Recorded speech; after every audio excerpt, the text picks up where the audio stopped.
guys, my name is David, you are watching VivaLaAutomotive and this is Supercar Sessions.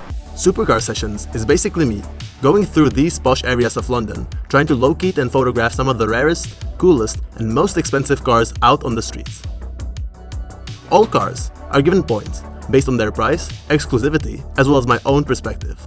1 point is for all the basic supercars, 3 for less basic ones, 5 for hypercars, and 10 for the rarest of the rare.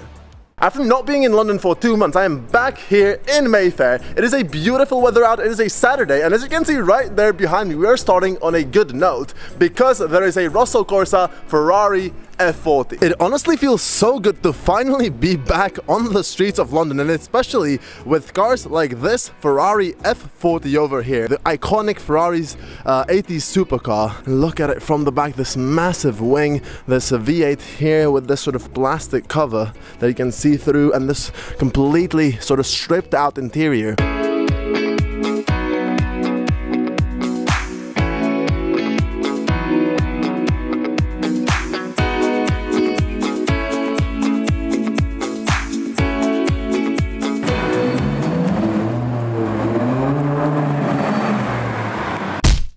Guys, I have a confession to make because previously I've said that the Ferrari F40 was the first supercar that I've seen today in Mayfair and in London, but that actually wasn't the case because the first car that I just completely randomly stumbled upon was actually this Ferrari Monza SP2. I've seen this car in Mayfair, now it's here down at Old Brompton Road, so let's go and have a look at this absolutely incredible piece of machinery.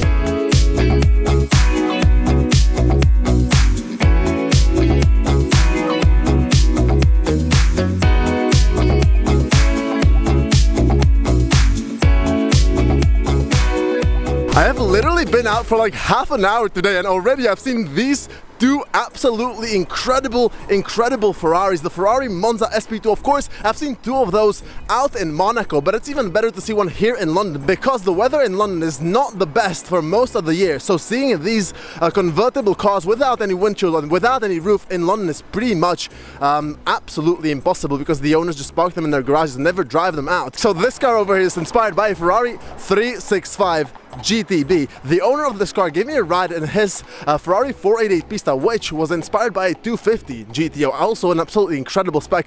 But this car over here, even rarer than the Pista. I mean, the number plate in and of itself is just so cool. Then these two humps, because of course this is the Ferrari SP2 where you can take a passenger with you. The SP1 would only have a place for the driver. Honestly, I feel like the SP1 it's a cool car, but it seems a bit selfish, honestly. If you have this car, why wouldn't you want to bring the joy to someone, you know, and just sort of let them have a ride in the passenger seat? At this point, I had no clue that I would be the one sitting in that passenger seat in just a few moments time, thanks to the very kind owner. Then the interior is pretty much Ferrari 812, and I'm saying pretty much. I mean, it's based on the 812, but it's completely different at the same time. The steering wheel, of course, the carbon fiber shift paddles, this sort of central bit over there, and I do love this sort of carbon fiber bridge sort of separating the driver from the passenger. That sort of gives the car more racy vibes.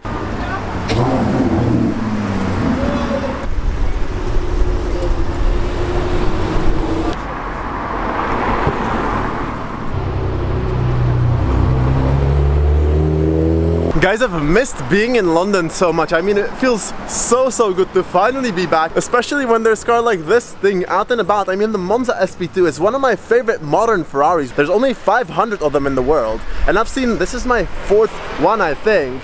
And guess who's he's coming in the back over there. I wasn't sure if this guy was walking or not. I was thinking about texting you.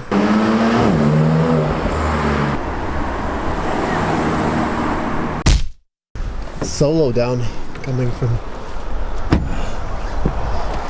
Thank you so much.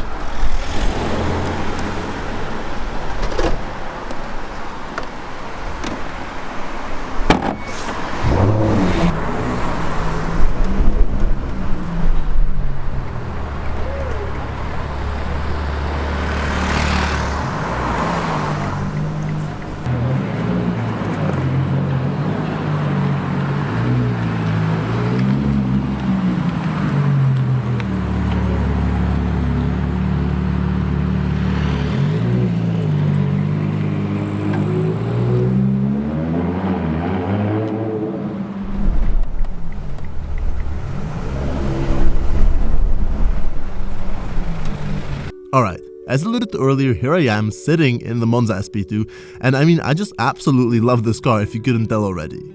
Unfortunately, my microphone once again didn't quite pick up the sound of the car, so here I am with yet another voiceover. But I hope that this video gives you a good sense of what it means to be sitting in a SP2 nonetheless.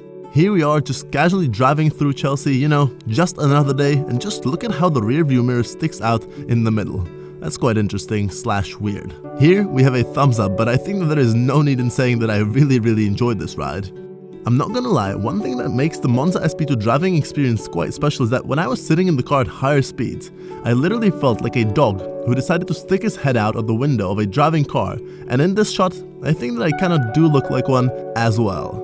Here we are driving past the River Thames, and this specific route brings back some memories, because last year our friends lived in Battersea, so I would cycle in this cycling lane like once every 2 weeks when we came to visit. And now, just a year later, I'm on the exact same road, except I am not sitting on a Santander bike, but in a Ferrari Monza SP2. That felt quite surreal. One last thing about this car, I have seen quite a few Monza reviews online where the reviewer says that as good as the engine sounds, you can't really hear it, and I would kind of agree with that.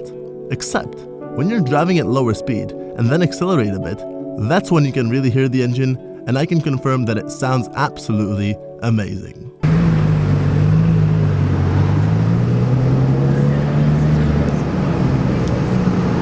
Guys, so it is not even 1 week. I mean, in 1 week, I have now had the chance to have ride in 2 Ferrari Monza SP2s. Absolutely incredible experience. Thank you very much again to the owner. He gave me a ride in his Pista, and I mean, Pista is by no means a, you know, not special car, but the Monza SP2 is just another level. The only problem with having a ride in the SP2 is that now I am just stranded somewhere in Westminster, and I honestly have no idea where the Santander bike stations are or where I am at this point. But I had a ride in an SP2, and what a day! Let me know in the comments below, what is your dream car to have a ride in, because the Monza SP2 is high up on my list. And when I say high up, I mean there is only one car that I would rather have a ride in, or not rather, that I would like to have ride in perhaps tiny bit more than the Monza, and that's the LaFerrari. I'm just blabbing about at this point. Keep on watching the video, it's going to get better than me just blabbing to a camera. But these are my first impressions, let's say, after having a ride in a Monza SP2 in London.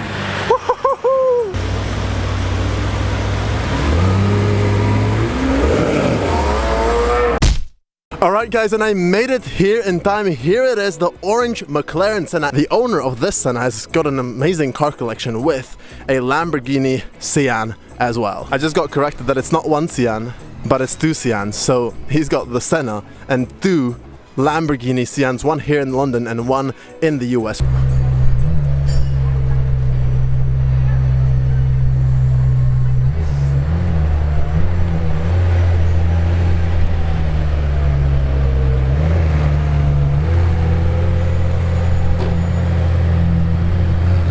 I have now passed Mount Street on the Santander bicycle, and I may have just seen a Mercedes 300 SL Roadster finished in red and a red Ferrari F12 TDF. So now it's just race against the time, honestly.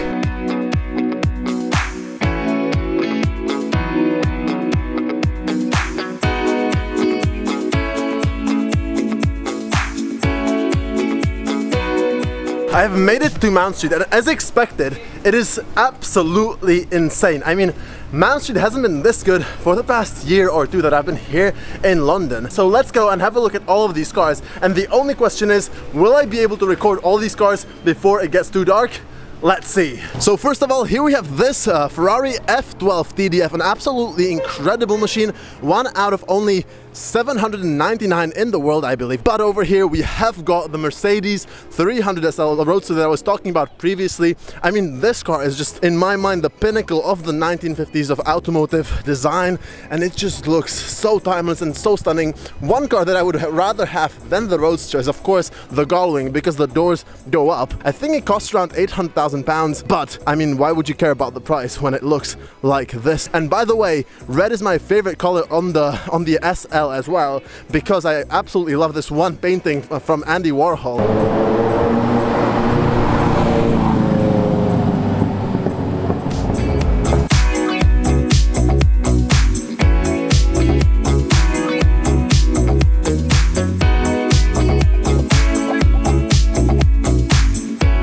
if it all already wasn't enough, then there is another very special car over here, not the Mercedes, there was a Mercedes over there, but this over here, of course, is the McLaren 675 LT Spider, and I love the look of this car. Honestly, after the P1, this might be my favorite McLaren.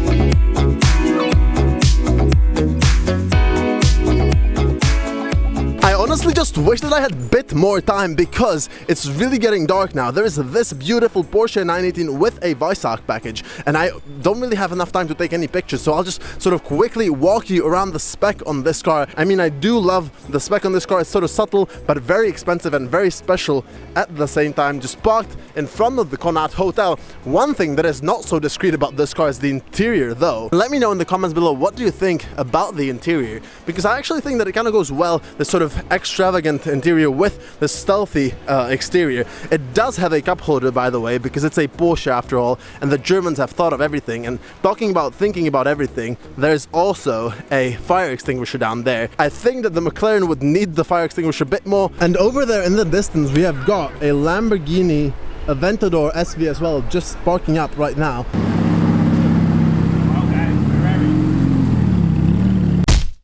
Just a quick look over here. Here's the black SVJ that I've seen over from there previously, and look how dirty it is. I mean, here you can see the actual paint, and here you can see all the dust that's on the car. Yeah. Alright guys, so this is everything for today's Supercar Sessions episode, and what a Supercar Sessions episode it was. A ride in a Monza SP2, seeing the Senna, seeing what else? The Porsche 918, the 300 SL, and all the other cars, just absolutely incredible. And yeah, if you've enjoyed this video, give it a thumbs up, subscribe to my YouTube channel, and as always, hopefully, see you next time.